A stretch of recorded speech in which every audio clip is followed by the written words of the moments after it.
नमस्कार किसान भाइयों। फलों की साइज बढ़ाना वैसे तो बहुत मुश्किल वाली बात है और उससे और भी ज्यादा मुश्किल बात होती है बारिश के मौसम में फलों की साइज बढ़ाना। बारिश के मौसम में फलों की साइज बढ़ाना ये मुश्किल क्यों होता है? तो इसकी वजह यह है कि भाई बारिश के मौसम में पहले ही डिसीज का प्रेशर रहता है, इंसेक्ट का प्रेशर रहता है ज्यादा।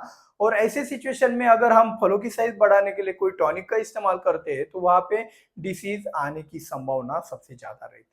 तो ऐसे चक्कर में अगर हम फंस गए, मतलब साइज ना ही नहीं की तब भी फंस गए, और साइज करने के लिए कोई टॉनिक डाल दिया तो डिसीज के चक्कर में फंस गए, तो दोनों तरीके से हमें हमारी हार दिखाई देती है। तो इस हार से अगर आप बचना चाहते हो तो आज के इस वीडियो को लाइक जरूर कीजिएगा, दिल से लाइक कीजिएगा और इस वीडियो के ऊपर कॉन्सेंट्रेट कीजिएगा। तो बारिश के दिनों में फलों की साइज कैसे बढ़ाई, ये हमारा विषय है। तो सबसे पहली वाली बात, बारिश के दिनों में अगर हम कोई फलों की साइज बढ़ाने के लिए कौन कौन सी चीजें कर सकते हैं वो ऑप्शन ढूंढेंगे, और कौन सी चीजें पॉसिबल है और कौन सी चीजें पॉसिबल नहीं है इसके बारे में भी हम यहाँ पे जानेंगे। ठीक है, तो सिंपल वाली चीज है कि साइज बढ़ाने के लिए हम क्या क्या इस्तेमाल कर सकते हैं। एक तो भाई कोई पीजीआर का इस्तेमाल कर सकते हैं, ठीक है, पीजीआर का इस्तेमाल कर सकते हैं। कोई टॉनिक का इस्तेमाल कर सकते हैं, टॉनिक के रूप में आप अमाइनो एसिड हो गया, ठीक है, या फिर प्रोटीन का भी इस्तेमाल कर सकते हो। दोनों में से कोई एक का इस्तेमाल कर सकते हो, या फिर कुछ नेचुरल तरीके होते हैं साइज बढ़ाने के लिए, उसका भी इस्तेमाल कर सकते हैं। आप न्यूट्रिएंट का इस्तेमाल करके भी अपनी फसल के अंदर क्या कर सकते हो, साइज डेवलप कर सकते हो। तो साइज डेवलपमेंट करने के लिए इतने सारे उपाय हैं, लेकिन इनमें से सेफ तरीका, मतलब बारिश के दिनों में साइज बढ़ाने के लिए सबसे अच्छा तरीका कौन सा है, इसके बारे में बात करेंगे। एक से ज्यादा तरीकों के बारे में बात करेंगे, तो वीडियो को अच्छे से ध्यान से बिना दौड़ाए देख लेना। तो सबसे पहली वाली बात बात करते हैं भाई पीजीआर की। ठीक है, तो बारिश के दिनों में फलों की साइज बढ़ाने के लिए क्या ऐसा कोई पीजीआर है जो साइज बढ़ाता है? तो उसके तौर पर हम उदाहरण के लिए लेते हैं, भाई आपके 6B से साइज बढ़ता है, कोई दिक्कत वाली बात नहीं।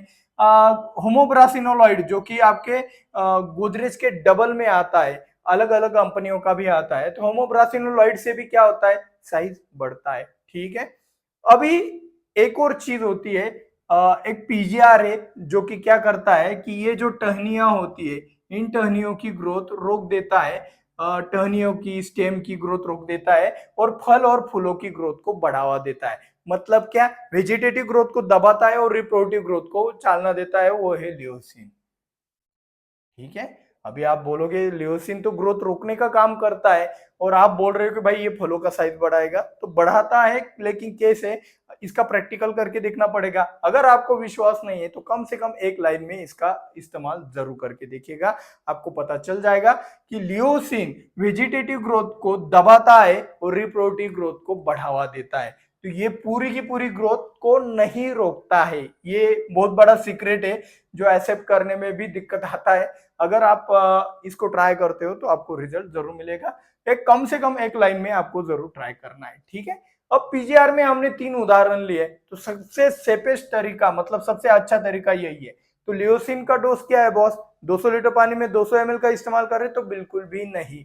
अगर ग्रोथ बहुत ही ज्यादा हाइपर है तो आप 1 ml पर लीटर के हिसाब से डोज ले सकते हो, लेकिन ग्रोथ भी हाइपर नहीं है तो 20 ml, 200 लीटर पानी के लिए 20 ml, 30 ml, 40 मिली तक भी आप इसका इस्तेमाल कर सकते हो। 6B का भी इस्तेमाल करके आप साइज को बढ़ावा दे सकते हो, लेकिन होमोब्रासिनोलॉइड को अगर आप डालना चाहते हो अपने बारिश के मौसम में फलों की साइज बढ़ाने के लिए, तो वहां पे आपको एक अच्छा सा चांस देखना होगा। चांस क्या देखना है, जब बारिश आपके फलों के ऊपर ना गिरे, मतलब फसल के ऊपर ना गिरे, ऐसे सिचुएशन में, मतलब आपको पता है कि भाई 2-3 दिन बारिश नहीं आ सकती, तो ऐसे चांस के अंदर आपको होमोब्रासिनोलॉइड यानी कि गोदरेज का डबल का इस्तेमाल कर लेना है साइज बढ़ाने के लिए। तो ये हो गया पीजीआर के जरिए। क्या हम टॉनिक का इस्तेमाल करके बारिश के मौसम में फलों की साइज बढ़ा सकते हैं? तो भाई बारिश के मौसम में आप टॉनिक का इस्तेमाल करोगे, प्रोटीन हो गया या फिर आपका अमीनो एसिड हो गया, इसका अगर आप इस्तेमाल करोगे तो आपके फलों में आ जाएगा नाजुकपन, और नाजुकपन आपके फलों के साथ साथ फसल में भी आएगा और डिसीज प्रेशर बढ़ जाएगा। इसीलिए बारिश के मौसम में फलों की साइज बढ़ाने के लिए अमीनो एसिड और प्रोटीन का इस्तेमाल ना ही करें तो अच्छा है, अगर लगातार बारिश गिर रही है तो वाली बात है। अगर आपके यहाँ पे बारिश 8 दिन के अंतराल से 10 दिन के अंतराल से कई कबार होती है, तो ऐसी सिचुएशन में आप प्रोटीन और अमीनो एसिड का साइज डेवलपमेंट करने के लिए इस्तेमाल कर सकते हो। ठीक है। अब नेचुरल तरीके होते हैं, नेचुरल मतलब क्या, आपको भी पता है कुछ पीजीआर प्लांट ग्रोथ रेगुलेटर हमारी फसल के अंदर नेचुरली तैयार होते रहते हैं। तो वो चाहे साइटोकाइनिन हो, ऑक्सिन हो, जिब्रेलिन्स हो या फिर कुछ भी हो, ठीक है, वो नेचुरली भी तैयार होते रहते हैं। तो उनको अगर बढ़ावा दिया जाए तो भाई बात बन सकती है। तो कैसे, अगर आप जड़ों का विकास ज्यादा करेंगे, जितनी ज्यादा व्हाइट रूट आपकी एक्टिव होगी, व्हाइट रूट के अंदर साइटोकाइनिन नामक एक सेल डिवीजन करने वाला एक पीजीआर नेचुरली तैयार होता है और वो भी आपके फलों की साइज बढ़ाने में मदद करता है। ये सबसे बेस्ट तरीका मेरी नजर में है, क्योंकि क्या होता है जब आपकी जड़ों का विकास होता है तो ये पीजीआर भी तैयार होता है, व्हाइट रूट के कारण बाकी न्यूट्रिएंट का अपटेक भी ज्यादा बढ़ जाता है और सभी चीजें बैलेंस हो जाती है आपकी फसल में। इसीलिए ये सबसे बेस्ट तरीका है। तो अभी व्हाइट रूट चलाने के लिए, व्हाइट रूट चलाकर बारिश के मौसम में फलों की साइज करने के लिए कौन सा मार्ग अच्छा है, तो उसके लिए व्हाइट रूट बढ़ाने के लिए आपको सबसे बेस्ट वाला तरीका मेरे हिसाब से है फुलिक एसिड। फुलिक एसिड अगर 80% वाला अगर आपके एरिया में मिलता है तो बढ़िया काम बन जाएगा। 80% वाला फुलिक एसिड 1 किलो 1 एकड़ के हिसाब से अगर आप जमीन के माध्यम से देते हो तो आपको जड़ों का विकास अच्छा दिखाई देगा, साइटोकाइनिन नेचुरल तैयार हो जाएंगे और अपटेक भी बढ़ जाएगा और उससे आपकी फलों की साइज भी बढ़ जाएगी। अब बात करते हैं न्यूट्रिएंट के द्वारा फलों की साइज कैसे बढ़ाए। तो आपको भी पता है कि भाई न्यूट्रिएंट के द्वारा फलों की साइज बढ़ाने के लिए सबसे प्रमुख चीज जो आपको लगती है वो है फास्फोरस। फास्फोरस अवेलेबल करा के देने के बाद 2 नंबर पे आपकी प्रमुख चीज लगती है साइज डेवलपमेंट के लिए, वो है फेरस। और उसके बाद अगर कोई चीज लगती है तो वो है जिंक और उसके बाद सबसे कम मात्रा में लगता है बोरान।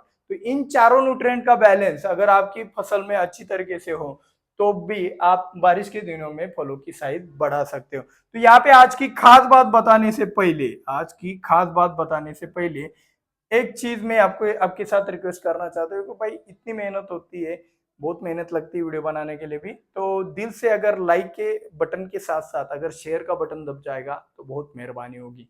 ठीक है, आपकी मर्जी, वीडियो अच्छा लगा हो तो दिल से जरूर दबाना। तो आज की खास बात में मैं आपको एक ही चीज समझाना चाहता हूँ कि बारिश के मौसम में फलों की साइज बढ़ाते वक्त इन चीजों से दूर रहिए, टॉनिक से ज्यादातर दूर रहिए, ये खतरों से खेलना छोड़ दीजिए। टॉनिक का ज्यादातर इस्तेमाल मत कीजिए। अगर आपको लियोसिन के ऊपर ज्यादा विश्वास नहीं, कोई दिक्कत वाली बात नहीं, आप 6 वे या फिर होमोप्रासिन लॉइड का भी इस्तेमाल करते वक्त मौका देखकर ही आपको उसको इस्तेमाल करना है। व्हाइट रूट का ऑप्शन को आप ज्यादा इस्तेमाल कीजिए, बढ़िया वाला ऑप्शन बताया मैंने साइज बढ़ाने के लिए।